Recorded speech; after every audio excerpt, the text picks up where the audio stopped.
घाटे अळी हा हरभरा पिकावरील एक महत्वाचा शत्रू कीटक आहे. त्यामुळे या घाटे अळीची ओळख, तसेच तिचं जीवनचक्र आणि तिच्यासाठी सुरुवातीपासून काय करायला पाहिजे, जेणेकरून ती येणार नाही किंवा ती आलीच तर तिचं प्रमाण खूप कमी राहील, याबाबत आज आपण सविस्तर बघू. बघा, या घाटे अळीचा पतंग हा आकाराने थोडा मोठा, फिक्कट पिवळसर आणि तपकिरी रंगाचा असतो. याला हेलिकोवर्पा सुद्धा म्हणतात आणि ही कीड पॉलीफॅगस आहे. म्हणजे ही कीड तिन्ही हंगामात जवळपास सर्वच पिकावर आढळते. जसं की सोयाबीन आहे, कपासी आहे, तूर आहे, हरभरा आहे, भेंडी आहे, टोमॅटो आहे, वांगी आहे इत्यादी. आणि या घाटे अळीचा मादी पतंग मिलनानंतर जवळपास 800 ते 900 अंडी पिकाच्या पानावर, फुलावर किंवा कोळ्या शेंड्यावर देते. आणि ही अंडी एकाच ठिकाणी न देता संपूर्ण शेतामध्ये एक एकटी दिली जातात. म्हणजे आपल्याला कल्पना आली असेल की याचा प्रसार किती लवकर होऊ शकतो. ही जी अंडी आहेत ना, ती खसखस सारखी दिसत असून त्यावर टरबुजासारख्या उभ्या रेषा दिसतात. आणि या अंड्यातून 2 ते 3 दिवसात पिवळसर अळी बाहेर पडते.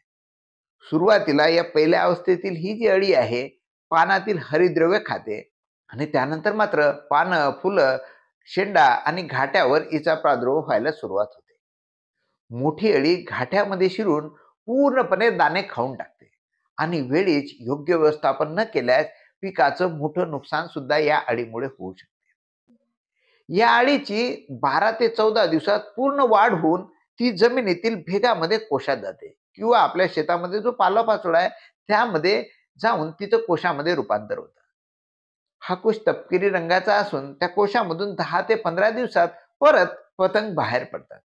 म्हणजे ह्या किडीचा संपूर्ण जो जीवनक्रम आहे तो 35 ते 45 दिवसात पूर्ण होतो किंवा वातावरणानुसार त्याला कमी जास्त वेळ लागू शकतो.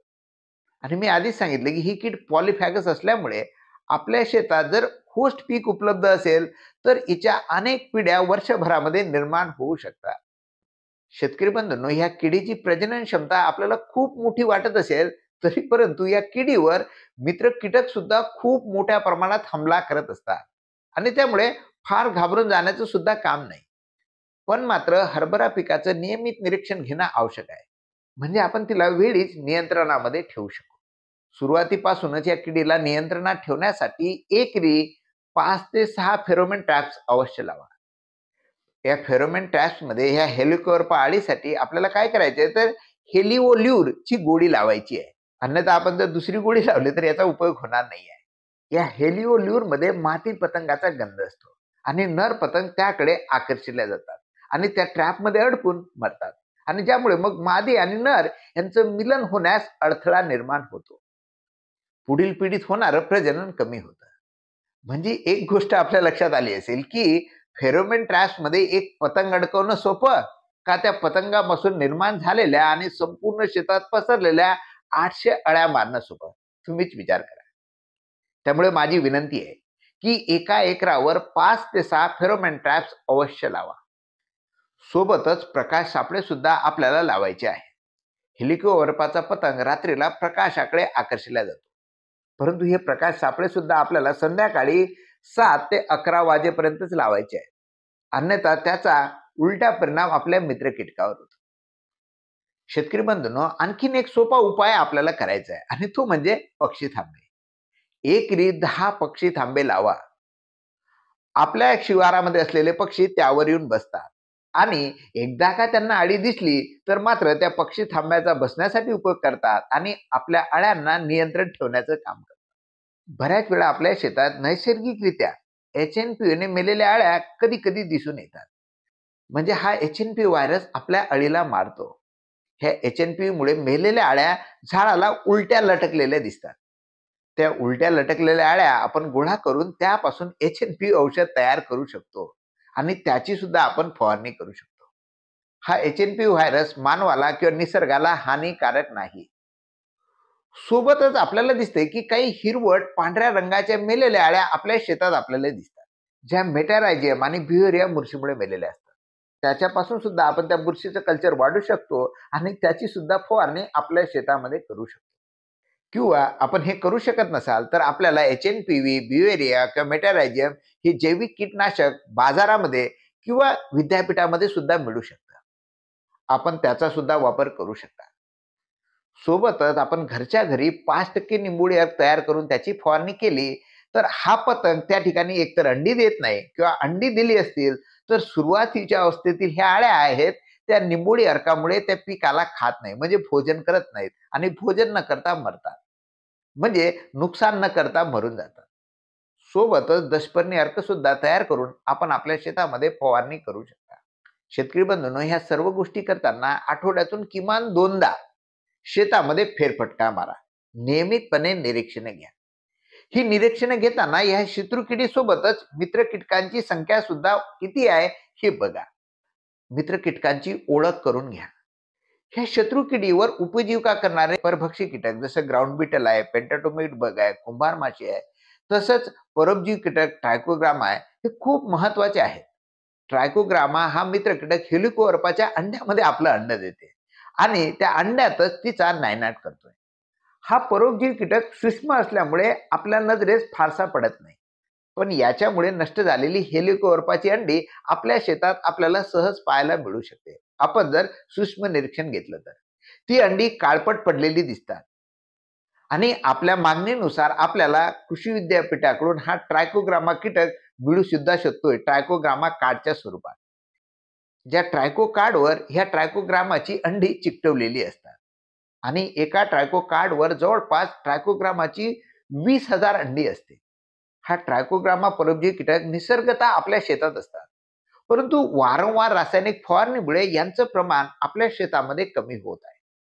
दुसरा महत्वाचा मित्र कीटक म्हणजे ग्राउंड बीटल. ग्राउंड बीटलची अळी एका दिवशी 3 ते 4 अळ्यांना मारून खाते. एकदा शत्रू अळीला पकडलं की हा मित्र मरेपर्यंत तिला सोडत नाही.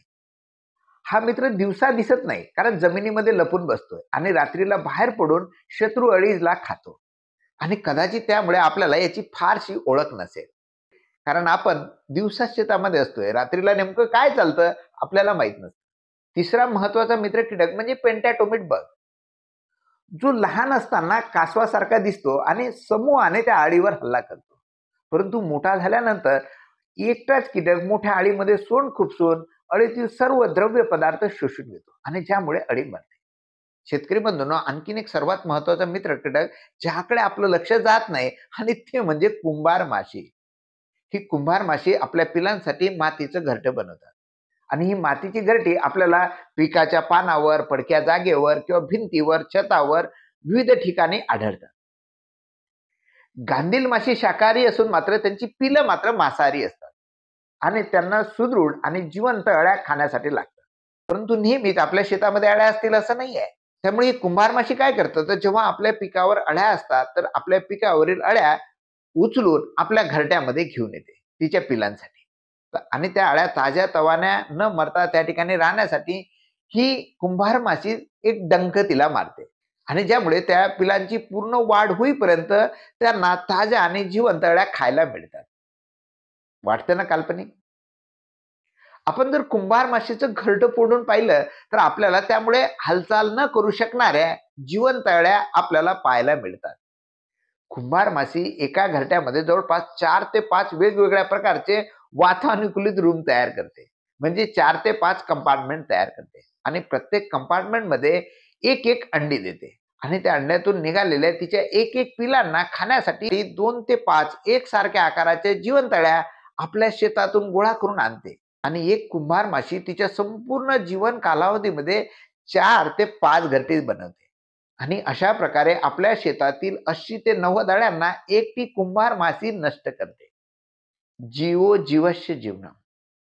त्यामुळे शेतकरी बंधूंनो, फवारणी करण्यापूर्वी हे मित्र कीटकांची संख्या आपल्या शेतात किती आहे हे सुद्धा लक्षात घ्या आणि त्यानंतर आवश्यकता वाढली म्हणजे एवढं सगळं करूनही अळीमुळे नुकसानीचं प्रमाण जर वाढलं म्हणजे 5% पेक्षा जास्त घाटे आपल्याला जर खाल्लेले दिसून आले किंवा प्रति मीटर 2 किंवा त्यापेक्षा जर अळ्या आपल्याला दिसून आल्या तरच कीटकनाशकाची फवारणी करा आणि त्यासाठी बाजारात मग खूप सारी जरी कीटकनाशक असली तरी कृषी विद्यापीठामार्फत शिफारस काही कीटकनाशकांची मी आपल्याला नाव सांगतोय, ती योग्य प्रमाणात जर आपण फवारले तर आपल्याला या अळीचं नियंत्रण मिळू शकतं. त्यासाठी इमॅमेक्टिन बेन्झोएट 5 Hg हे 4 ग्रॅम 10 लिटर पाण्यामध्ये वापरायचं आपल्याला किंवा फ्रिबेंडामाइट 48 SC 2.5 मिली प्रति 10 लिटर पाण्यामध्ये वापरायचं, किंवा क्लोरॅन्ट्रॅनिलिप्रोल 18.5 SC हे 4 मिली 10 लिटर पाण्यामध्ये वापरायचं. सो या 3 औषधापैकी कोणत्याही एका कीटकनाशकाची आपल्याला फवारणी करायची आहे. आणि पॉवर स्प्रेनं जर आपण फवारणी करत असाल तर याचं प्रमाण तिप्पट करायचं आहे, कारण पॉवर स्प्रेने पाणी 3 पट कमी लागतं. शेतकरी बंधूंनो, हरभरा पिकामध्ये कीड व्यवस्थापन अत्यंत महत्वाचं आहे. योग्य वेळी योग्य उपाय केल्यास नुकसान कमी होतं, शिवाय आपलं उत्पादनही वाढतं. आणखीन एक गोष्ट, या हरभरा पिकावर किडी व्यतिरिक्त महत्वाचे काही रोग पण आहेत, आणि ज्यामध्ये मर आणि मुळकूज हा रोग आहे. मर हा रोग सुरुवातीच्या अवस्थेत येतो, तर मुळकूज हा पिकाच्या कोणत्याही कालावधीत येऊ शकतो. मर हा रोग फ्युजारियम बुरशीमुळे होतो, तर मुळकूज हा रोग रायझोक्टोनिया बटाटिकोला बुरशीमुळे होतो. सुरुवातीला येणाऱ्या मर रोगामुळे पाने पिवळी पडतात आणि झाड करपते, शेंडे वागतात आणि झाड हिरव्या अवस्थेतच सुकून जाते. आणि अशा झाडाची मुळे तपासल्यास जे मुख्य मूळ आहे ते काळ्या आणि तपकिरी रंगाचं दिसते. दुसरा जो रोग आहे मुळकूज, मुळकूज रोगामुळे मुख्यतः झाडाच्या पानावर पिवळेपणा येतो, झाड कोमेजते, आणि असं झाड उपडल्यानंतर त्याची मुळं सडलेली तसेच काळसर व तपकिरी रंगाची दिसतात. मुळकूज झालेलं झाड उपडलं तर ते सहजरित्या उपटलं जातं, म्हणजे जसं काय आपण वरून ते झाड लावलेलं होतं असं आपल्याला वाटतं. आणि मग या दोन्ही रोगावर प्रतिबंधात्मक उपाययोजना म्हणून ट्रायकोडर्माची बीज प्रक्रिया महत्वाची असते, आणि आपण ती केली असेल असं मी समजतोय. तरी परंतु आता जर या रोगाची लक्षणं दिसत असल्यास त्यासाठी कार्बॅन्डेझिम प्लस मॅन्कोजेब किंवा मेटॅलॅक्झिल प्लस मॅन्कोजेब या संयुक्त बुरशीनाशकाची 30 ग्रॅम प्रति 10 लिटर पाण्यामध्ये टाकून फवारणी करायची. आणि पॉवर स्प्रेनं फवारणी करत असाल तर या बुरशीनाशकाचे प्रमाण सुद्धा आपल्याला तिप्पट करायचं आहे. शेतकरी बंधूंनो, आता मी इथं थांबतोय. आपल्याला जर हा व्हिडिओ आवडला असेल तर इतरांना नक्की शेअर करा. तसेच नवनवीन व्हिडिओ आपल्यापर्यंत पोहोचण्यासाठी या चॅनलला सबस्क्राईब करा, तसेच बेल आयकॉनला सुद्धा क्लिक करा. तर पुन्हा भेटू पुढच्या व्हिडिओमध्ये.